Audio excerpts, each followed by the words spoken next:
Hey, Waffle Crew, I hope you're all doing great. I'm Mark, and today we're diving into some fresh Reddit tales.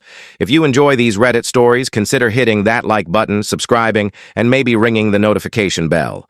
Let's jump right into our first story. Sending you all lots of love. This one comes from the Neighbors from Hell subreddit, and it's a wild ride.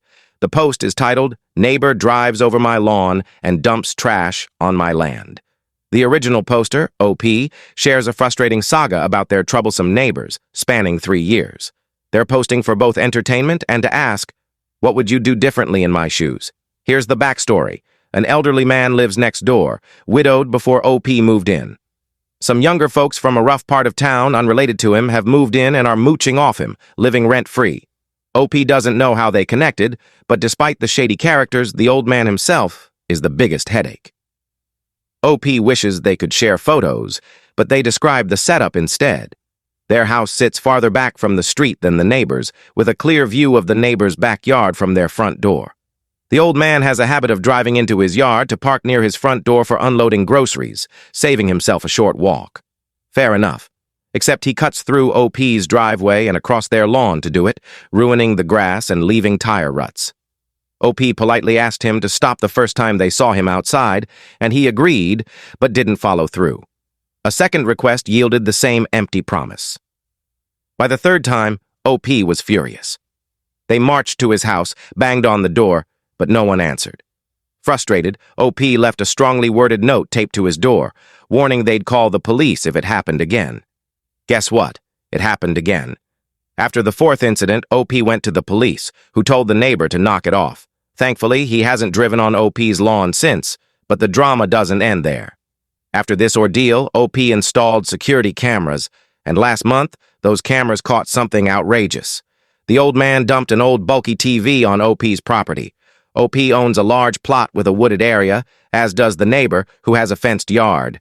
Instead of leaving the TV at the curb for free recycling, he rode his lawnmower through OP's front yard, side yard, and into their backyard, dumping the TV just inside the woods, barely 3 feet in.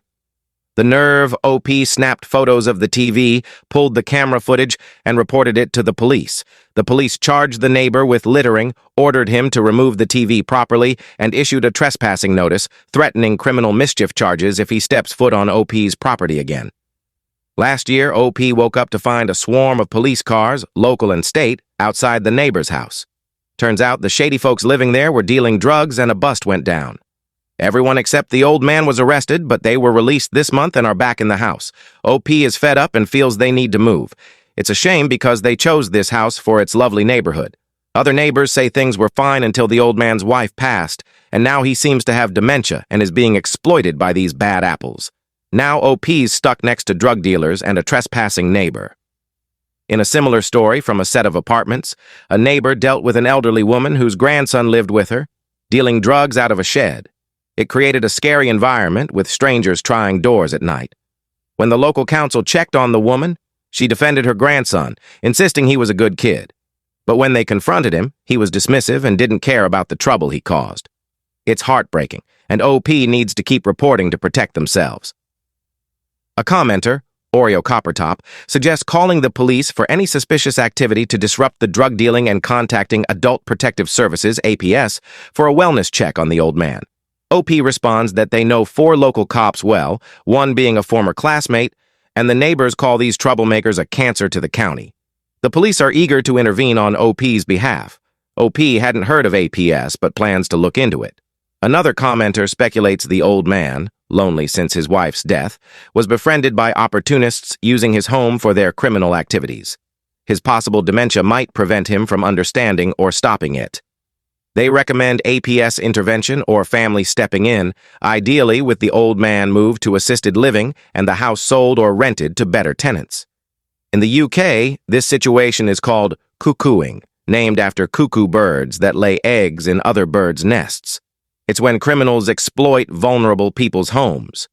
OP provides an update. A week ago, they reported the neighbor driving on their lawn and dumping the TV. Recently, their cameras caught the neighbor leaving a handwritten note on their door, and the police updated them on the TV issue. The police had been trying to contact the neighbor for a week, visiting his house multiple times. He didn't answer calls or the door, but they finally caught him outside. They ordered him to remove the TV, and he was furious, claiming the woods were his property, despite a clear fence. The police clarified that littering is illegal regardless, and if the TV isn't gone in a few days, he'll get a citation. Around noon, OP's camera caught the neighbor leaving a note demanding OP trim a tree dropping leaves and twigs into his yard by June 1st, threatening a lawsuit. OP researched local laws and visited the police, who dismissed the threat, saying the neighbor is just retaliating for getting in trouble. State and local laws say OP isn't responsible for branches over the property line. The neighbor can trim them himself. The tree is healthy and no branches pose a danger, so OP sees this as petty revenge. The police, familiar with the neighbor's antics, side with OP, who plans to ignore the note. The neighbor's behavior, driving on OP's lawn, dumping trash, far outweighs leaves falling into his yard. OP chose this house for the peaceful neighborhood, but now they're considering moving to escape the drama. Reflecting on their own childhood, OP recalls dealing with troublesome neighbors on a council estate in the UK, where evicting problem tenants could take months or years. Issues would flare up, calm down after warnings, then start again. OP shares a final update saying unless something major happens, this is their last post on the matter. Since the last update, the neighbor hasn't followed through on the lawsuit threat, and the TV is gone. OP doesn't know where, nor do they care, as long as it's off their property. The police confirmed the neighbor is permanently trespassed. Following advice, OP visited their township's Office of Aging, similar to APS, and filed a detailed report about the old man's declining mental and physical state, the shady people living with him, and the drug bust. They provided camera footage, including the neighbor struggling to climb stairs and chasing a squirrel on his lawnmower into OP's yard. The report was submitted, but OP won't get updates unless more information is needed. They hope this helps the old man and brings them peace. A commenter notes, cuckooing is common in the UK, and the old man might even be helping a relative, unaware of the exploitation. Now, let's pivot to another neighbor horror story from R.R. Mark Narrations, titled The Wildest Neighbor I Ever Had, with a Dash of Revenge. At 51, the poster, female, shares a tale from age 24, living in her first apartment on the ground floor. The first two upstairs neighbors were quiet and unremarkable. The first moved out quickly for work, and the second, Tony, a friendly state trooper, was a gem. He threw occasional dinner parties, never too loud, and invited neighbors to join. He moved out after getting engaged. Then came the third neighbor, the worst in the poster's 30 years of Navy travels. This woman was unhinged, making loud noises to get attention, blaring the radio and TV, stomping, dragging furniture, and running the dishwasher all day. The poster's dad suggested she might be lonely, so she visited only to be let in briefly near the door. The neighbor complained about hating the apartment, saying her husband forced her to move from a mansion to punish her for causing debt and bankruptcy. Her kids cut contact after she borrowed their credit, possibly identity theft. She claimed she deserved the finest things as a gift from God. Feeling uneasy, the poster left, but the noise worsened. When confronted, the neighbor denied everything, claiming she napped all day. The poster reported it to the apartment office, but the neighbor would quiet down when maintenance arrived, faking just waking up or arriving home. The staff accused the poster of harassing a lonely old woman who even claimed to fear her.